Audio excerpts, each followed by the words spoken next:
Good morning students. आज आपण नवीन चॅप्टरला सुरुवात करतो आहे. चॅप्टरचं नाव आहे सेल सायकल आणि cell divisions.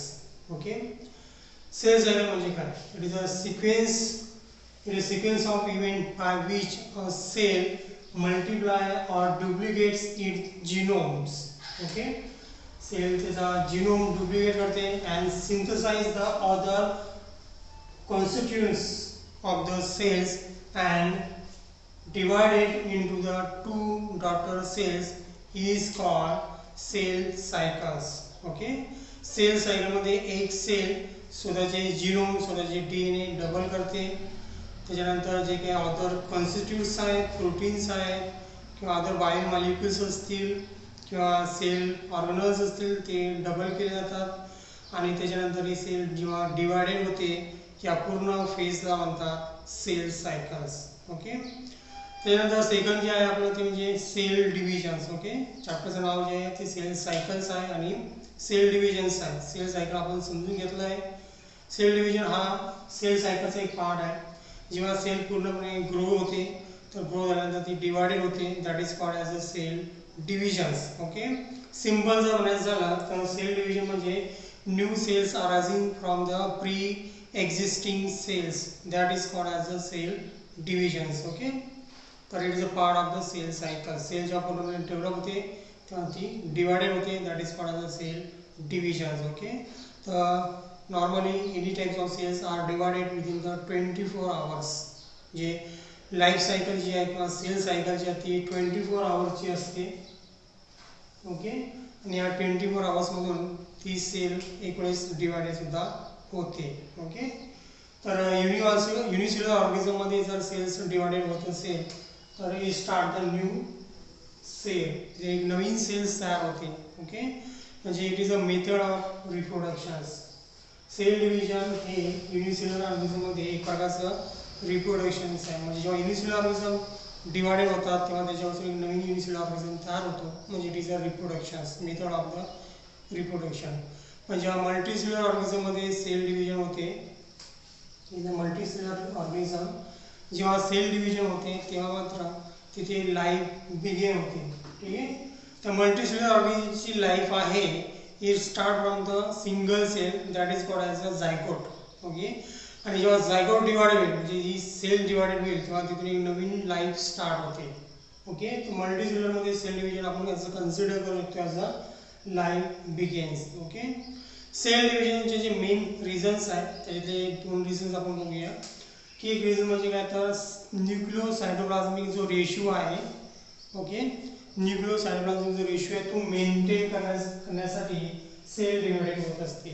Okay, second region मध्ये it is a for the continuity of the organism किंवा स्पेसिसला पुढं कंटिन्यू राहण्यासाठी किंवा जिवंत राहण्यासाठी रिप्रोडक्शन करण्याची गरज आहे आणि रिप्रोडक्शनसाठी सेल डिव्हिजन करण्यात सुद्धा रिस्पॉन्सिबल आहे. म्हणजे एखाद्या स्पेसिसला जिवंत राहण्यासाठी पुढे कंटिन्यू राहण्यासाठी सेल डिव्हिजन होण्याची गरज आहे. ठीक आहे, जेव्हा सेल ग्रो होत असते तेव्हा न्यूक्लिअर रेशिओ जो आहे तो कॉन्स्टंट राहील, पण सायटोप्लाझमिक रेशिओ मात्र वाढत जातो. सायटोप्लाझम वाढतो तेव्हा आपण त्याला सेल ग्रोथ म्हणतो. ठीक आहे, तिथे न्यूक्लिअर आणि सायटोप्लाझमचा रेशिओ मात्र चेंज होतो. त्या रेशिओला मेंटेन करण्यासाठी सेल काय करते, डिवायडेड करत असते. हे दोन मेन रिझन्स आहेत ज्याच्यामुळे सेल डिवायडेड होत असते. ठीक आहे, तर तसं बघितलं तर सेल सायकलचे दोन मेन फेज आहेत. एक फेज जो आहे त्याला आपण आय फेज म्हणलेला आहे.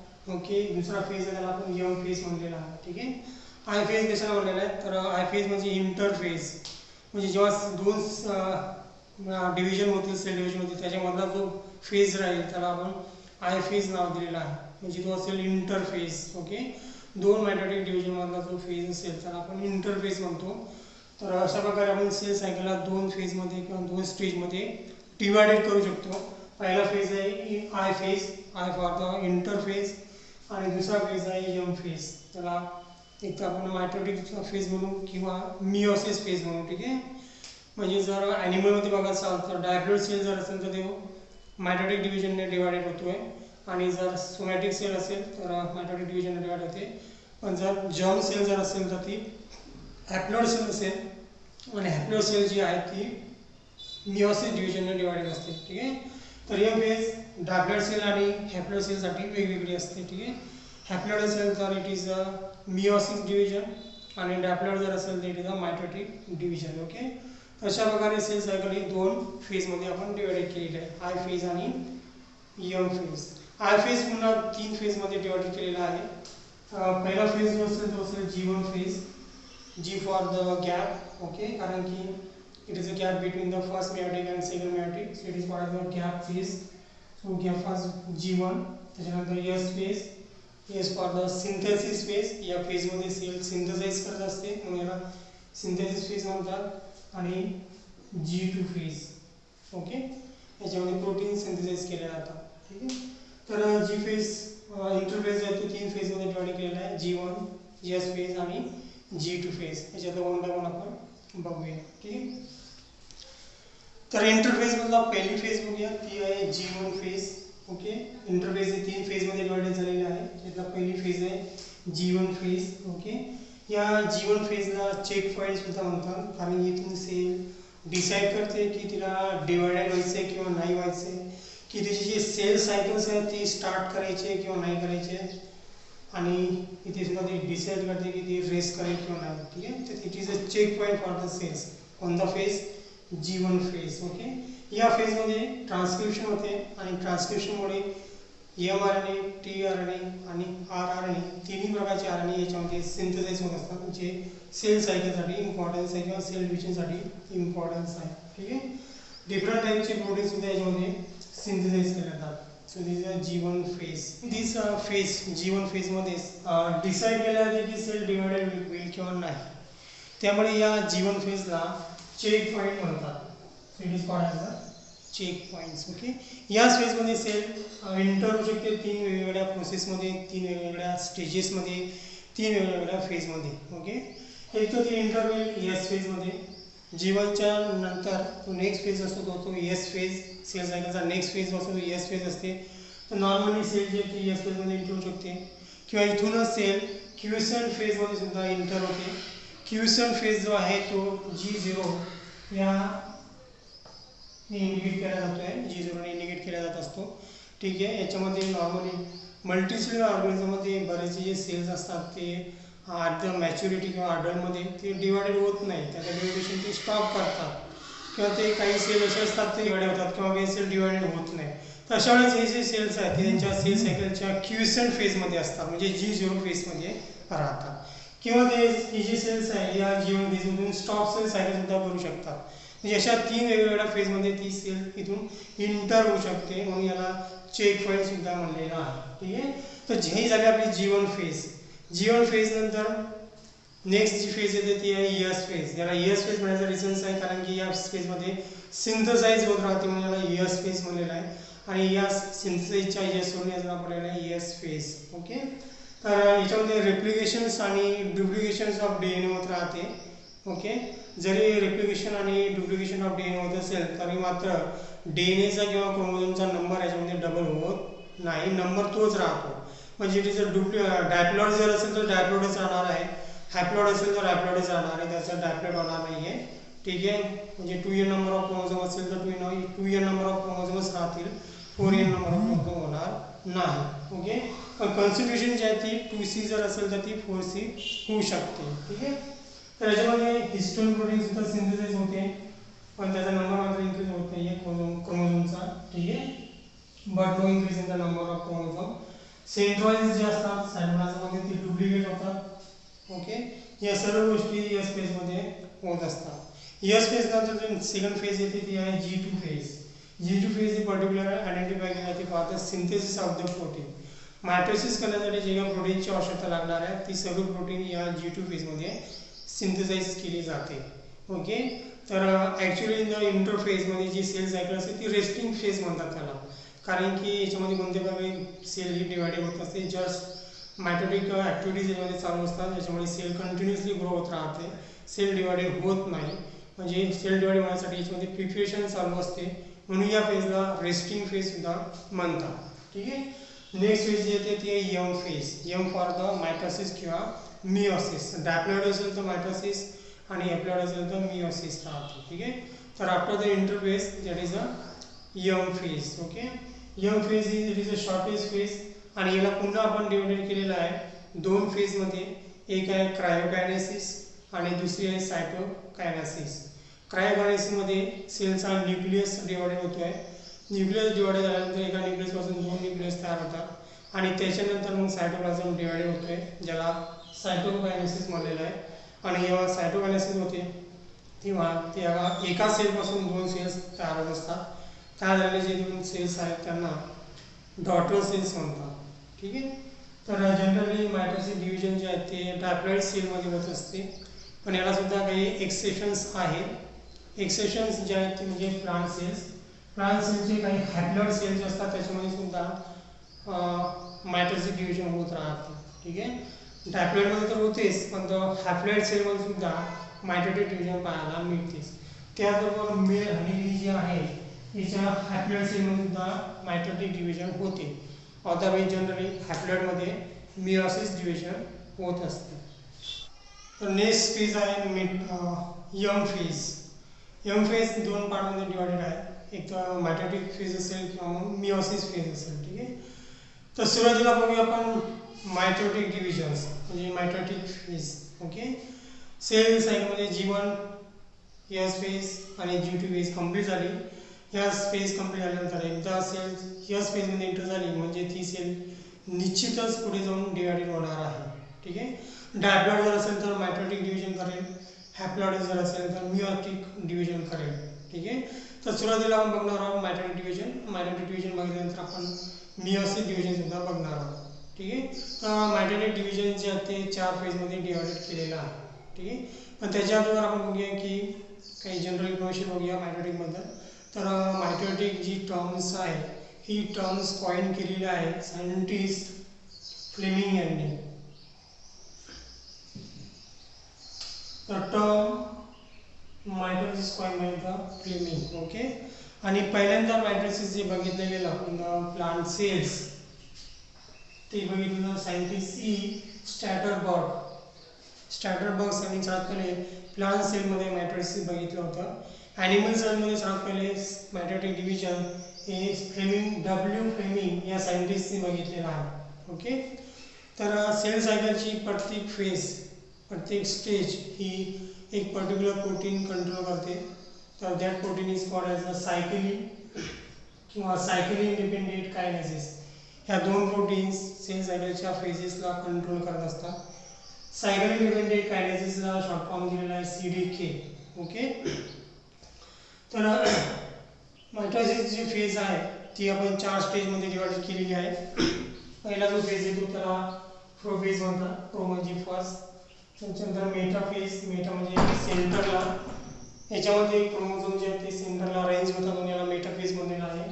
त्याच्यानंतर ॲनाफेज आणि लास्ट असल्यामुळे त्याला टेलोफेज म्हणलेलं आहे. ठीक आहे.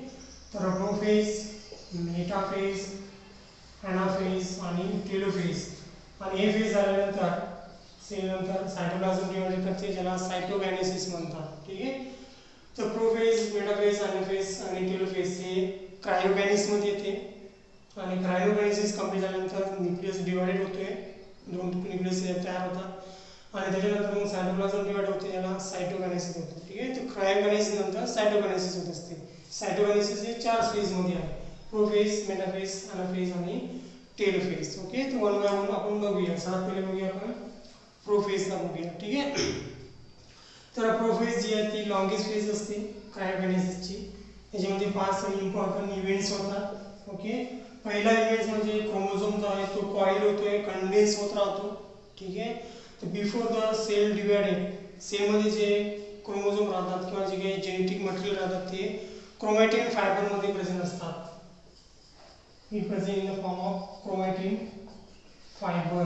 ओके. म्हणजे एक प्रकारचे धाग्यासारखं त्याचं स्ट्रक्चर प्रेझेंट असते. आणि जेव्हा सेलला डिवायडेड व्हायचं असेल तेव्हा हे स्ट्रक्चर कॉईल व्हायला लागते. ओके.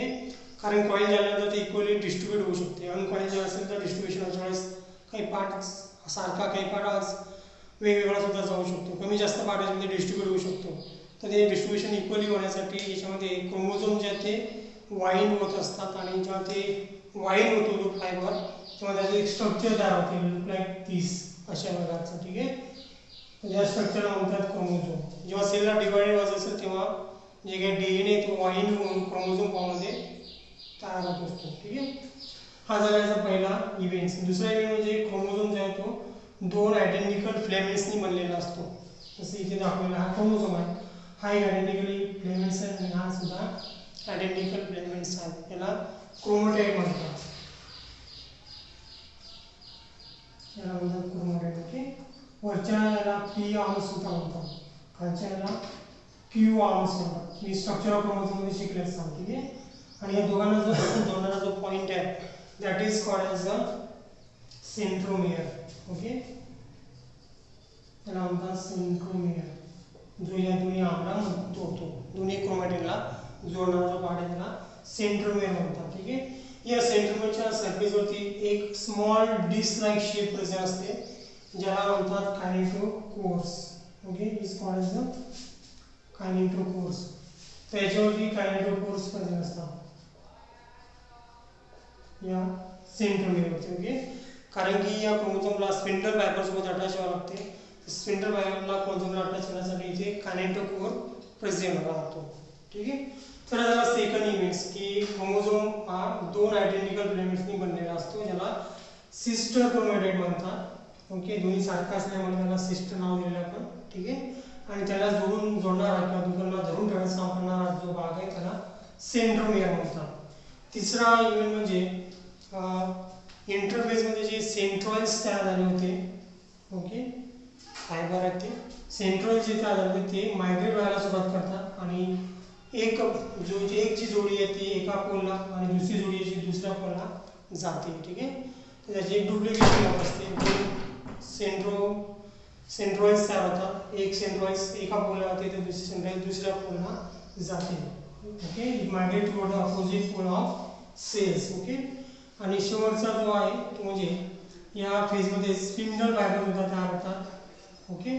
त्याच्यानंतर न्यूक्लियस जो आहे सेलमधला न्यूक्लियसच्या न्यूक्लियस प्रेझेंट राहतो.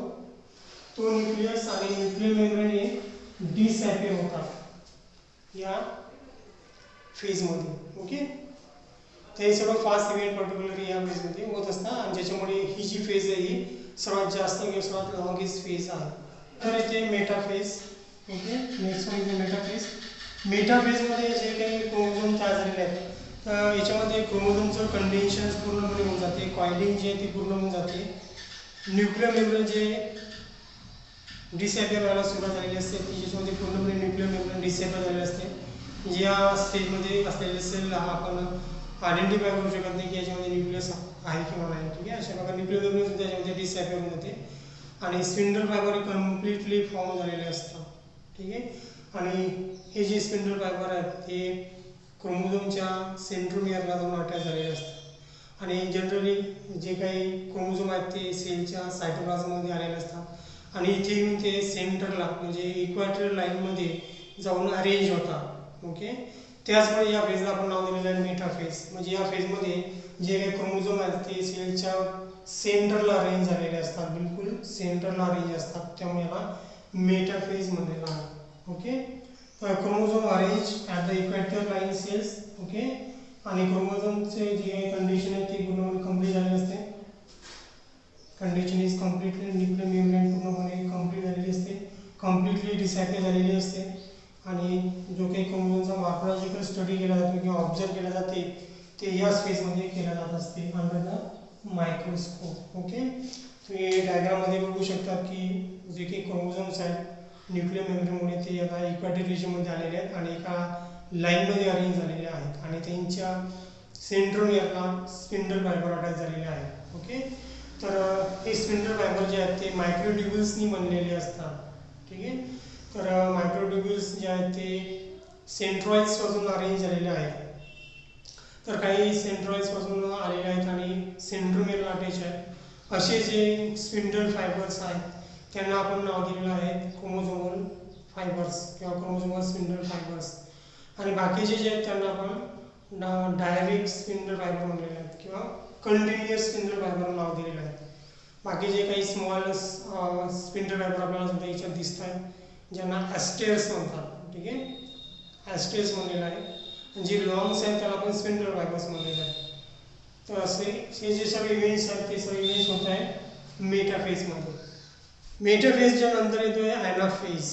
ॲनाफेज जो फेज आहे तो शॉर्टेस्ट फेज आहे. ओके, या फेजमध्ये क्रोमोझोमचा शेपचा स्टडी केला जातो पर्टिक्युलर. ठीक आहे. त्यानंतर या सेलमध्ये सेंट्रोमेर जे आहेत ज्याच्यामुळे क्रोमोझोमचे दोन्ही आर्म्स पी आर्म्स आणि क्यू आर्म्स किंवा सिस्टोक्रोमॅटिक एकमेकांना होल्ड केलेला आहे, तो जो सेंट्रोमेर आहे तो इथे डिवायडेड होतो आहे. ठीक आहे. त्यामुळे जो क्रोमोझोम आहे तो दोन क्रोमोझोममध्ये डिवायडेड होत असतो. ओके, ही छोटीशी डायग्राम आपण पाहूया.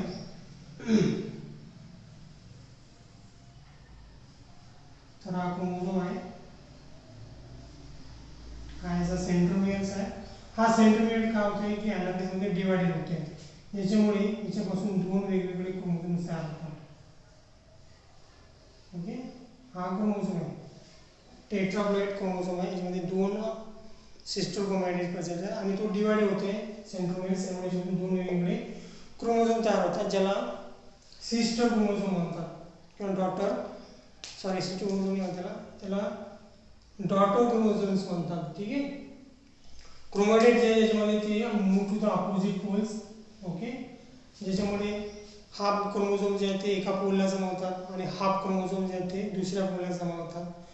त्याच्यानंतर त्याच्यामुळे याला मूव्ह केल्यामुळे, ठीक आहे, याला मूव्ह करण्याचं काम जे करतात ते स्पिंडल फायबर्स करत असतात जे त्यांच्या सेंट्रोमेरला अटॅच असतात. ठीक आहे. ते ज्यांना अपोजिट पोलमध्ये ओढतात, त्यामुळे एक जो क्रोमोझोम आहे तो एका साईडला ओढला जातो आणि दुसरा क्रोमोझोम दुसऱ्या साईडला ओढला जातो. म्हणजे टोटल जेवढे जे क्रोमोझोम्स आहेत ते इक्वली डिस्ट्रीब्यूट होतात दोन्ही पोल्समध्ये. ठीक आहे. आणि त्या सर्व क्रोमोझोमच्या अराउंडमध्ये न्यूक्लियर मेम्ब्रेन पुन्हा रिअपिअर व्हायला सुरुवात होते.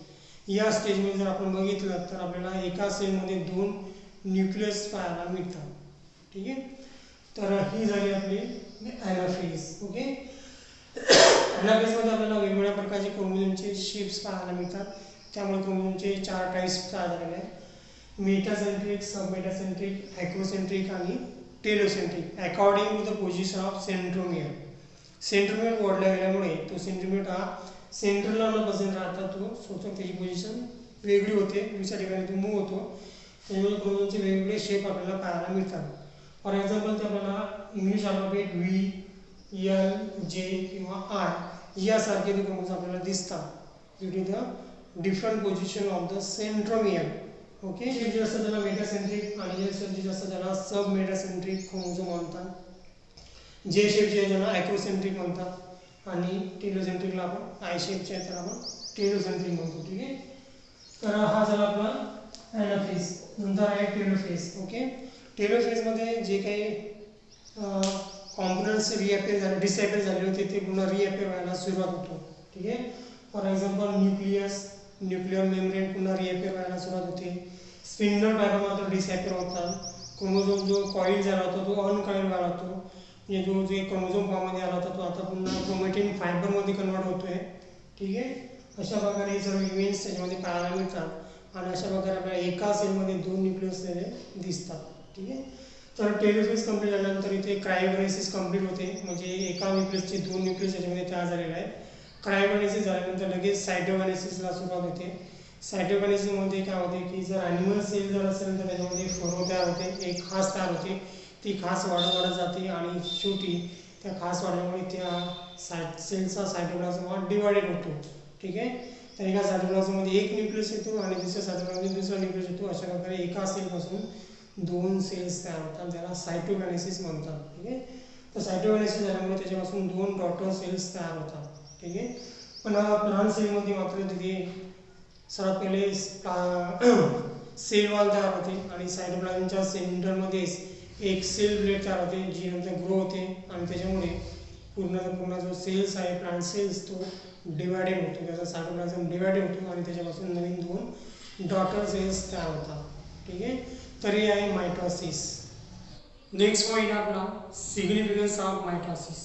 ओके, मायटॉसिसचे काय काय फायदे आहेत. पहिला फायदा म्हणजे for the maintenance of perpetuance of life, जे जीवन अस्तित्वात राहील त्याची शाश्वती राहील हे कोण ठरवते तर सेल डिव्हिजन म्हणजेच मायटॉसिस. ओके, सेल डिव्हिजन होईल म्हणजेच सेल डिवायडेड होतील, रिप्रोडक्शन होईल आणि रिप्रोडक्शन होतील तर न्यू ऑर्गॅनिझम तयार होतील आणि न्यू ऑर्गॅनिझम तयार होतात म्हणजे लाईफ इज एक्झिस्ट. ओके, त्यालाच आपण म्हणणार ऑपरेशन्स ऑफ द लाईफ. लाईफला ऑरप्रती कंटिन्युअस ठेवण्याचं काम मायटोसिस करत असते आणि ती सुद्धा एक प्रकारची सेल डिव्हिजन्स आहे. सेकंड सिग्निफिकन्स आहे help in the maintenance of the amount of DNA and RNA in the cells. Okay, सेलमध्ये DNA आणि RNAचा अमाऊंट मेंटेनन्स करण्याचं काम मायटोसिस करत असते. ठीक आहे, DNA न्यूक्लियसमध्ये असतात, RNA सायटोप्लाझममध्ये असतात. ओके, आणि न्यूक्लिओ सायटोप्लाझमचा रेशो हा मेंटेन करण्यासाठी सेल डिवाइडेड होत असतात. Okay, then second responsible for the growth and development of organism. Organism कोणताही असो, युनिसेल्युलर असो किंवा मल्टीसेल्युलर ऑर्गॅनिझम असो, त्याला डेव्हलप किंवा ग्रोथ करण्यासाठी सेल डिव्हिजनची आवश्यकता असते. ठीक आहे, नेक्स्ट आहे ओल्ड डिकेकिंग आणि डेड सेल्स. बॉडीमध्ये जे ओल्ड किंवा डेड सेल्स झालेले असतील त्यांच्या ठिकाणी नवीन सेल्स रिप्लेस करण्याचं काम मायटोसिस करत असतात पर्टिक्युलर. ठीक आहे, ते replace by the mitosis. Okay, injury झाली असेल, काही कारणास्तव जर सेल डेड झाला असेल किंवा तिथे नवीन सेलची आवश्यकता असेल तर तिथे सेल तयार करण्याचं काम मायटोसिस थ्रू होत असते. ठीक आहे, सोमॅटिक सेलमध्ये मायटोसिस होत असते. त्यानंतर last mitosis divisions in the apicals and lateral cambium. Cambium हा प्लांट टिश्यू आहे. पर्टिक्युलर प्लांट ज्या साईडमध्ये ग्रो होतात तिथे कॅबियम टिश्यू कसे असतात, त्यांच्यामध्ये जे डिव्हिजन असते ते मायटोसिस डिव्हिजन असते. ठीक आहे, म्हणजे मायटोसिस डिव्हिजनमुळे प्लांटमध्ये कंटिन्युअस ग्रोथ चालू असते through out the life. Okay, तर याचे सिग्निफिकन्स आहे.